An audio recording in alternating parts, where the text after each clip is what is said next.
Finally Netanyahu is in a plane, अभी 1-2 घंटे पहले जहाज में बैठे, कुछ डिले हो गए, he is on the way to America with his wife. अब अमेरिका में नेतन्याहू का एजेंडा क्या? 5 से 6 पॉइंट का एजेंडा। याद कीजिए, नेतन्याहू को ट्रंप ने जब से वो एमओयू साइन किया था, इस्लामाबाद मेमोरेंडम जो हुआ करता था, ट्रंप ने नेतन्याहू को टाइम नहीं दिया। नेतन्याहू ने कहा मैं लिंडसे ग्राहम के फ्यूनरल में जाऊंगा, फिर उन्होंने कहा यार खाली फ्यूनरल में तो नहीं जाऊंगा, मैं ट्रंप से भी मिलूंगा। पर डोनाल्ड ट्रंप है कि आपको टाइम नहीं दे रहे थे, फाइनली डोनाल्ड ट्रंप ने टाइम दिया, और टाइम क्या, अब तो बहुत कुछ होने वाला। तो नेतन्याहू के एजेंडा पे क्या क्या चीजें? सबसे पहली चीज जो नेतन्याहू के एजेंडा पे है वो है सीक्रेट इंटेल।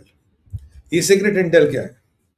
नेतन्याहू से पूछा गया, वो कह रहे देखिए सीआईए और मोसाद इंटेल आपस में इतनी शेयर करती जिसमें जितनी इंटेल दुनिया की और कोई एजेंसी आपस में शेयर नहीं करती। तो फिर प्रॉब्लम क्या है सर? पर बहुत सी ऐसी इंटेल होती है जो कभी शेयर नहीं की जाती, जो कभी इलेक्ट्रॉनिक मीडिया पे, सिक्योर्ड लाइंस पे कहीं डिजिटली नहीं डाली जाती, वो आप हैंड टू हैंड देते हो। वो ह्यूमनेट के क्षेत्र कैटेगराइज कर सकते हो, सुपर एक्सपेंसिव और super sensitive humanoid which only humans carry by hand and talk to humans in one in front of each other. ऐसा माना जाता है कि नेतन्याहू के पास एक बेश कीमती इंटेल है, और वो इंटेल अमेरिका की राष्ट्रीय सुरक्षा के लिए बहुत इंपॉर्टेंट है। नेतन्याहू ने यह जरूर कन्वे कर दिया कि साहब हमारे पास बहुत जबरदस्त इंटेल है और आपके लिए बहुत जरूरी है। और मोसाद हमेशा सीआईए को इंटेल देता रहा मिडिल ईस्ट की। अगर सीआईए की दुकान लिटरली मोसाद के दम पे चलती है मिडिल ईस्ट में, यह हर कोई मानता है कि भाई सीआईए मोसाद के बिना मिडिल ईस्ट में कुछ नहीं कर सकती। और यह इंटेल अमेरिका की राष्ट्रीय सुरक्षा के लिए इंपॉर्टेंट है, और इस इंटेल को खुद बेंजामिन नेतन्याहू लेके जा रहे हैं। याद कीजिए, जो ट्रंप पे पीछे असैसिनेशन अटेम्प्ट की तैयारियां हो रही थी तुर्की में, वो प्रिसाइज इंटेल भी मोसाद ने सीआईए को दिया था। CIA acted in time, Trump बच गया। तो ट्रंप नोज इजराइल की वैल्यू, ट्रंप नोज इजराइल की इंटेल की वैल्यू। अब ये बैठ के खुद 1-to-1 Netanyahu will give it to Trump और बताएगा सर ये हो रहा है, ये हो रहा है, ये हो रहा है, this is what you know what to do. और इसी मीटिंग में यह भी माना जाता पिकेक्स माउंटेन पे कैसे अटैक होगा वो डिसाइड किया जाएगा। फार्स गैस फील्ड पे अटैक होना नहीं होना, शिराज के गैस कॉम्प्लेक्स, शिराज का पेट्रोकेमिकल कॉम्प्लेक्स, और वो सबसे बड़ा बिजली घर, ऐसे जो हाई प्रोफाइल टारगेट्स है इन पे अटैक, इन पे ये डिसाइड होगा। और वो टॉप सीक्रेट इंटेल क्या है, कौन सा बड़ा लफड़ा होने वाला दुनिया में, वो नेतन्याहू खुद ट्रंप को देगा। ये उन्होंने इंडिकेट किया है कि कुछ ऐसी चीज है। जब उनसे पूछा गया ऐसी क्या चीज है जो मोसाद और सीआईए के पास नहीं, उन्होंने कहा दुनिया में कई सारी चीजें होती जो नहीं होती। और याद कीजिए, ये इंटेल फ्री में नहीं दी जाती। अगर ये इंटेल ट्रंप को, नेतन्याहू ट्रंप को देंगे, in return of that he will expect something from the Trump कि सर मैं आपको ये दे रहा हूं, मुझे यहां मदद चाहिए। तो नेतन्याहू तो 99% ट्रंप मान जाएंगे, ठीक है हम आपकी यहां मदद करेंगे, और which can be even a trade off, which can be anything. ये बड़ा इंपॉर्टेंट है। याद कीजिए, नेतन्याहू का बेटा अमेरिका में रहता है, और नेतन्याहू के बेटे को मारने के लिए भी एक हिट स्क्वाड गया था, जिसको मोसाद ने और सीआईए ने शायद मिलकर न्यूट्रलाइज कर दिया। तो there are lot of points. ये आपका छठा पॉइंट है। What is point number 1? Point number 1 is Netanyahu को चाहिए कि मिड टर्म इलेक्शंस हो रहे, मिड टर्म इलेक्शंस के होते हुए you want bipartisan support for Israel in America. केवल डेमोक्रेट्स का या रिपब्लिकन्स का नहीं, आपको बाईपार्टिजन सपोर्ट चाहिए। Point number 1। Point number 2, governor Mamdani कहीं ना कहीं समस्या बन गया है। टेलअवीव के बाद अगर कहीं सबसे ज्यादा ज्यूज रहते वो न्यूयॉर्क में रहते, और न्यूयॉर्क का ज्यू अभी डरा हुआ है। पीछे ममदानी ने कुछ ब्लड क्रेडल या कुछ ऐसा स्टेटमेंट मारा था, and there were Jews who were stabbed outside a synagogue. तो ये ममदानी वाला मसला ज्यादा बढ़ता जा रहा है, और कहीं कभी अरेस्ट कर दूंगा, कभी ये कर दूंगा, कभी ये कर दूंगा, और बहुत से प्रोटेस्ट आ जाए निकले एंटी ममदानी, और बहुत से स्टेट फंक्शंस ऐसे जहां लोग कह रहे हैं कि हमें ममदानी नहीं चाहिए, don't allow him to be there as a governor, he is supposed to be there but don't allow him to be there. तो ममदानी को लेके एक जरूर एजेंडा, कहीं ना कहीं ममदानी का नंबर रडार में आ गया है। इजरायलियों का रडार में नंबर आना अच्छी बात नहीं है। ये आपका agenda number 2। Agenda number 3, Iran का आगे क्या करना है, how do you want to win the war. क्यों? क्योंकि तीसरा एजेंडा है, नेतन्याहू ने काइंड ऑफ इंडिकेट किया कि ट्रंप मान गया है कि रिजीम चेंज करना पड़ेगा। बिना रिजीम चेंज करे कोई भी आप ऑब्जेक्टिव अचीव नहीं कर सकते। पॉइंट तो रिजीम आ गई। पॉइंट नंबर 4, आपका ममदानी आ गया, आपका बाईपार्टिसन सपोर्ट आ गया, रिजीम आ गई। पॉइंट नंबर 4 आपका है कि एक तो वो इंटर वाली मैंने आपको बात बता दी। Point number 4 is what is this, skip my mind, मेरे यहां तक था, just skip my mind. So let me recap myself. Bipartisan support, Mamdani, हाँ मिलिट्री कॉपरेशन। मिलिट्री कॉपरेशन में इजराइल और अमेरिका क्या कर सकते हैं, किस लेवल तक जा सकते हैं, याद कीजिए $1.15 ट्रिलियन का मिलिट्री कॉपरेशन का कुछ डील साइन हुआ between Israel and America. How they are going and how they are going to take it to the next level. Point number 5, Saudi Saudi समझे, Saudi civilian military, Saudi civilian nuclear deal, इसको लेके भी बातचीत होने वाली है। Netanyahu कहते हैं ट्रंप ने बहुत अच्छा बात किया है कि उन्होंने इब्राहिम अकॉर्ड वाला मसला सामने कर दिया। बोला भाई अगर आप इब्राहिम अकॉर्ड्स को साइन करोगे तभी ये डील हो पाएगी, अन्यथा नहीं हो पाएगी। तो इब्राहिमिक अकॉर्ड्स को साइन करना आपके लिए बड़ा जरूरी है, ये कहीं ना कहीं नेतन्याहू कहते हैं। और ये इब्राहिमिक अकॉर्ड्स को लेके क्या होगा, और नेतन्याहू से पूछा कि भाई आपसे, भाई आप मतलब आपसे कोई और भी साइन वाइन कर रहे हैं, मैं ये सऊदियों के पीछे पड़े हो। नेतन्याहू का कहना है कि काफी लोग अफ्रीका में, mostly Muslim countries, they are ready to sign Abrahamic accords, they are ready to recognize Israel, but वो सऊदी अरबिया को देखते ये क्या करेंगे। Based on that, a lot of countries will come and sign. They already said कि अगर Saudi sign करेगा तो हम भी करेंगे, इसलिए इसको साइन करना जरूरी है। और हाँ, एक एजेंडा जो जरूर होगा, last agenda, that is Jolani, क्योंकि जुलानी ने एक यू टर्न लिया है हिजबुल्लाह की पोजीशन को लेके। जुलानी कहता है कि हिजबुल्लाह मेरी समस्या नहीं है, लेबनान की सरकार को दो चीजों में फैसला करना भाई, या तो आपके सिविल वॉर होगा या इजराइल के इंटरेस्ट पूरे होंगे। तो यानी कि जो वो कह रहा था, आई विल टैकल हिजबुल्लाह, कह रहा मेरी समस्या नहीं है हिजबुल्लाह। लेबनान की सरकार को दो चीजों का फैसला करना पड़ेगा, या तो आप सिविल वॉर करा लो या इजराइल के इंटरेस्ट मीट करा लो। तो यानी कि वो आरोप लगा रहा है लेबनान की सरकार इजराइल के इंटरेस्ट मीट करा रही है, और इसी इजराइल के इंटरेस्ट मीट कराने के चक्कर में ये सारी गड़बड़ी हो रही है। तो मैं आपको कह रहा था 3 मुल्क, Tayyip Erdogan, Syria and Egypt. मैंने कहा Syria most likely, Egypt, and ultimately you have to think and talk to Trump, that is Tayyip Erdogan.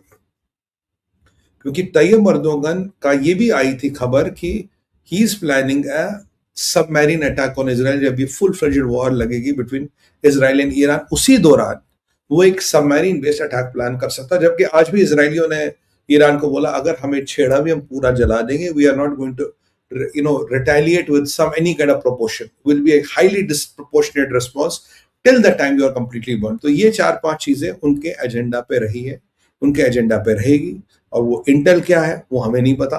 Eight the right point of time will come to know, will tell you now. Mojtaba Khamenei, अब देखिए Mushtaba Khamenei अपने bumps बाप से 10 गुना desperate है atom bomb बनाने में, ये मैंने आपको बताया था। Mushtaba Khamenei is highly volatile, मैंने आपको बताया था। Mushtaba Khamenei is permanently incapacitated in my this, मैंने बताया था। और मैंने ये भी, मेरा मानना है शायद मुश्तबा खमेनी अभी पाकिस्तान में हो, ये भी पूरी संभावना है कि मियाँ जी पाकिस्तान में बैठे। तो अल्टीमेटली यहां परिस्थितियां थोड़ी खराब हो रही है। कैसे खराब हो रही है मैं आपको बताता हूं। हिजबुल्लाह का 40 साल का नेटवर्क खत्म हो गया, फिनिश। हिजबुल्लाह को रिक्रूट नहीं मिल रहा, हिजबुल्लाह को पैसे नहीं मिल रहे, हिजबुल्लाह को हथियार नहीं मिल रहे। हिजबुल्लाह की टनल्स, गाजा, ये हमास की टनल्स रोज इजराइल डिस्ट्रॉय करा और रोज उनके फाइटर मारा। हर जुम्मे को प्रोसेशन लगता है कि भाई जो जो मरे उनका कफन दफन करना, मतलब mass burials have become a name of the game. और इजराइल तो अब डिक्लेयर भी नहीं करता कितने मारे। जो ईरान का सबसे बड़ा प्रॉक्सी था हिजबुल्लाह, उसकी धज्जियां उड़ा दी इजराइलियों ने। इजराइल ने क्या स्ट्रेटजी अपनानी, वॉर को तुम अमेरिका हैंडल करो, let me concentrate on Hezbollah. Hezbollah Iran का वो एसेट था who was next doors, right, and right अगर ही वाज नेक्स्ट डोर्स, और अगर चाहता तो एक literal assault on Israel Iran करा सकता था। वो हिजबुल्लाह, वो राइट हैंड बाजू, बिकॉज ईरान को 2000 किलोमीटर दूर बैठा, उस राइट हैंड बाजू को काफी वीक, लगभग खत्म कर दिया आईडीएफ ने। अब हिजबुल्लाह की समस्या वो कह रहा ना आप हमें हथियार दे रहे हो, ना हमें पैसे भेज रहे हो, और ना ही कोई सपोर्ट मिल रहा। आपने कहा था अगर लेबनान में लड़ाई नहीं रुकेगी हम कहर मचा देंगे, हम तूफान मचा देंगे, यहूदियों को खत्म कर देंगे, अमेरिका की ईंट से ईंट भाई। अबे कुछ तो करो, या तो रोज मैयतें उठ रही है, या तो रोज कब्रों में लोग डल रहे, करोगे क्या? लोग नहीं आ रहे, क्या मरने आना है क्या तुम्हारे यहाँ? पहले हिजबुल्लाह में जाते आपका लेबनान में रुतबा होता था, you get a lot of things Hezbollah Hezbollah. अब हिजबुल्लाह से लोग भाग रहे, वहां अमेरिका ने सेटिंग कर दी, वहां तैयब अर्दोगन का एंगल है, दो जोलानी ने यू टर्न मारा है जो मैंने आपको बताया, but still the things are kind of bad. और यहां ट्रंप ने यह भी कहा था कि जोलानी हिजबुल्लाह वालों को मारने का काम करेगा, but he has taken a back. अब ऐसे में हिजबुल्लाह एक अपील करता मुज्तबा खमेनी को। अपील क्या करता है? सीधी सीधी धमकी देता, सीधी सीधी धमकी देता मुज्तबा को, मुज्तबा हैज वार्न ट्रंप। गत्ते का मुज्तबा। अच्छा, मुज्तबा ने एक धमकी देता हिजबुल्लाह, कहता देखो साहब, you have to back us up, you have to own us up. ये जो आपने वो रखेल वाला रिलेशन रखा ये नहीं चलेगा, निकाह करना पड़ेगा। Own us up, back us up, and then do something what we want you to do. क्या करो? आप जो इजराइल के साथ जंग है इसको अब जंग करबला घोषित कर दो। अगर आप इसको जंग करबला घोषित करोगे तो हम सारे शियों को मोबिलाइज कर पाएंगे और इजराइल से लड़ पाएंगे, अमेरिका से लड़ पाएंगे। अगर आप इसको घोषित नहीं करोगे फिर ये एक मिलिट्री विंग की लड़ाई और वहां हम हार रहे हैं। अगर आप ये कर सकते हो वह विद यू, अन्यथा अस्सलाम वालेकुम, जाओ। मुज्तबा वेरेवर ही इज, हो सकता पाकिस्तान में भी छुपा हो, आज उसने एक स्टेटमेंट जारी किया है और उसने बोला है कि भाई देखो, ये जो हिजबुल्लाह कर रहा है ये जहाद है, ये जहाद में लिखा है ये सब करना है, और इस जहाद के लिए ईरान उसका समर्थन करता है, ईरान उससे प्रोत्साहित करता, और ईरान कहता कि आप आगे बढ़ो, हम आपके साथ हैं। यानी कि पहली बार हिस्ट्री में डायरेक्ट हिजबुल्लाह को रिकॉग्नाइज करना, हिजबुल्लाह की एक्टिविटीज को जहाद बताना, और ईरान का पूरा tactical, logical, political plus whatever support आपको चाहिए हम आपको देंगे, और अल्टीमेटली आप हमारा एजेंडा ही वहां लेबनान में बैठ के चला रहे हो। यही हिजबुल्लाह आपको 2 महीने 1 महीने पहले कह रहा था हम we are the custodians of Lebanon, हम तो लेबनान की रक्षा कर रहे हैं, हम तो लेबनान की रक्षा के लिए हथियार उठाएं, और 2-3 दिन पहले लेबनान की सरकार को धमकी दे रहे थे सिविल वॉर होगा नहीं तो सुधरते। आज मुज्तबा खमेनी कह रहा है जो हो रहा जहाद हो रहा है, ये सारे जहादी हैं, ये हमारे कहने पे कर रहे हैं, और जो हमारा लॉन्ग टर्म ऑब्जेक्टिव उसको अचीव करें, वही सपोर्टिव टैक्टिकली, फिजिकली, व्हाटएवर आप हर तरह से आपकी मदद करते हैं। तो यानी कि आज समीकरण इसलिए बदल गया क्योंकि मुज्तबा खमेनी डायरेक्टली कहता है हिजबुल्लाह ईरान का प्रॉक्सी और Iran supports and backs Hezbollah fully.